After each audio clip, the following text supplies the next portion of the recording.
மதுரை மாநகர் திமுகவின் 77வது வட்ட செயலாளராக எம்கேபுரம் தெற்கு சண்முகபுரம் பகுதியைச் சேர்ந்த திருமுருகன் என்பவர் அண்மையில் பதவி பெற்று கட்சி பதவியில் பணியாற்றி வந்தார். இந்நிலையில் கடந்த ஜனவரி 27ஆம் தேதி அன்று மர்ம நபர்களால் கொலை செய்யப்பட்டார். இந்த சம்பவம் குறித்து ஜெயஹிந்த்புரம் காவல்துறையினர் கொலை வழக்கு பதிவு செய்து தனிப்படை அமைத்து தீவிர விசாரணை நடத்தி வந்தனர். இந்நிலையில் இந்த வழக்கில் திருமுருகனின் சித்தப்பாவின் மகனும் அதிமுக வட்ட செயலாளருமான தவக்குமார் மற்றும் அவரது மனைவி சோனியா காந்தி, மருமகன் ராஜா மற்றும் உறவினர்களான பிரகாஷ், அழகுராஜா உள்ளிட்ட 13 பேரை காவல்துறையினர் கைது செய்துள்ளனர். அவர்களிடம் நடத்திய முதற்கட்ட விசாரணையில் காய்கறி மார்க்கெட்டை ஒப்பந்தம் எடுப்பதில் தவக்குமார் மற்றும் திருமுருகன் ஆகியோரிடையே மோதல் இருந்து வந்துள்ளதும், குடும்பத்தில் இருந்த கருத்து வேறுபாடு காரணமாகவும் கொலை செய்துள்ளதாக தெரியவந்துள்ளது. இந்த சம்பவம் பரபரப்பை ஏற்படுத்தியுள்ளது. சென்னை திருவான்மியூர் மருந்தீஸ்வரர் திருக்கோயிலில் பேரறிஞர் அண்ணா நினைவு நாள் சிறப்பு வழிபாடு மற்றும் பொது விருந்து நிகழ்வில் அமைச்சர் எம்.ஆர்.கே. பன்னீர்செல்வம் கலந்து கொண்டு மக்களோடு மக்களாய் அமர்ந்து சமபந்தி விருந்துண்டு சிறப்பித்தார். முன்னதாக சிறப்பு வழிபாட்டில் கலந்து கொண்டார்.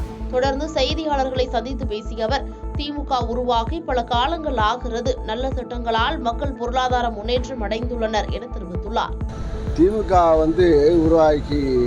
உருவாக்கி பல காலங்கள் பலவை நாங்கள் அரசியலில் பொறுத்த மக்களுடைய முன்னேற்றத்திற்கு நாங்கள் ஓய்வு கிடைத்த பிறகு செய்ய வேண்டிய முறையல்ல. ஆக கொள்கையுடன் ஆட்சியை நடத்தி வருகின்றவர்கள், கொள்கையுடன் ஆட்சியை உருவாக்கிய களம் திராவிட முன்னேற்றக் கழகம். ஆக மக்களுக்கு சேவை செய்கின்றது. மக்களை இந்த அளவுக்கு எல்லோரும் தமிழகத்தில் இப்போது அமைதி பூங்காவாக, தமிழகத்தில் பல மாணவர்கள் எல்லா குடும்பங்களும் இப்போது முன்னேறி கொண்டிருக்கிறார்கள். படிக்கின்ற வாய்ப்பு, இலவசமாக படிக்கின்ற வாய்ப்பு, இது போன்ற மக்கள் இப்போது நம்முடைய முதல்வர்கள் மகளிர் உரிமை திட்டம், இது போன்ற நலத்திட்டங்களால் பொருளாதார முன்னேற்றம், தனிப்பட்ட முறையில் ஒவ்வொருவருக்கும் பொருளாதார முன்னேற்றம்.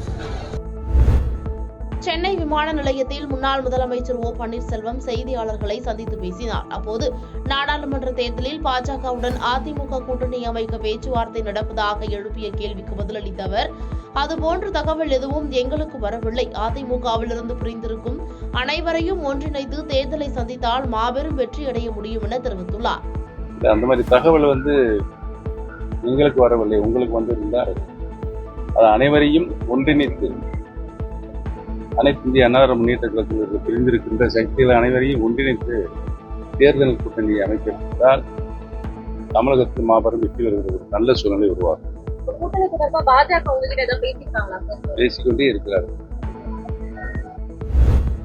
சென்னை மேற்கு தாம்பரத்தில் உள்ள அருள்மிகு செல்வ விநாயகர் மற்றும் கோதண்டராமர் திருக்கோயிலில் பேரறிஞர் அண்ணா நினைவு நாளை முன்னிட்டு சிறப்பு வழிபாடு மற்றும் பொது விருந்து நடைபெற்றது. இதில் சிறப்பு விருந்தினராக கலந்து கொண்ட தொழிலாளர் நலன் மற்றும் திறன் மேம்பாட்டுத்துறை அமைச்சர் சி.வி. கணேசன், எம்.எல்.ஏ. எஸ்.ஆர். ராஜா ஆகியோர் கலந்து கொண்டு சிறப்பு வழிபாடு செய்த பின் பொது விருந்தை தொடங்கி வைத்து பொதுமக்களுடன் அமைச்சர் உணவு அருந்திய பின்பு ஏழை எளிய மக்களுக்கு புடவை வழங்கப்பட்டது. முதலமைச்சர் அவர்களின் ஆணையை ஏற்று இன்று தாம்பரம் பகுதியில் அமைந்துள்ள செல்வ விநாயகர் திருக்கோவிலில் இன்றைக்கு சமபந்தி போஜனம் நடைபெற்றிருக்கிறது. நானும் நம்முடைய சட்டமன்ற உறுப்பினர் அண்ணன் ராஜா அவர்களும் சமூக நீதியின் அடிப்படையில் அனைத்து மக்களும், ஏழை எளியவர்கள், விளிம்புநிலை மக்கள், நடுத்தர மக்கள், உயர் மக்கள் எல்லோரும் சமமாக அமர்ந்து இன்றைக்கு அண்ணா நினைவு நாளில் பசியார எல்லோரும் உணவு உண்ணக்கூடிய ஒரு நிலையை இன்றைக்கு ஏற்படுத்தி இருக்கிறோம்.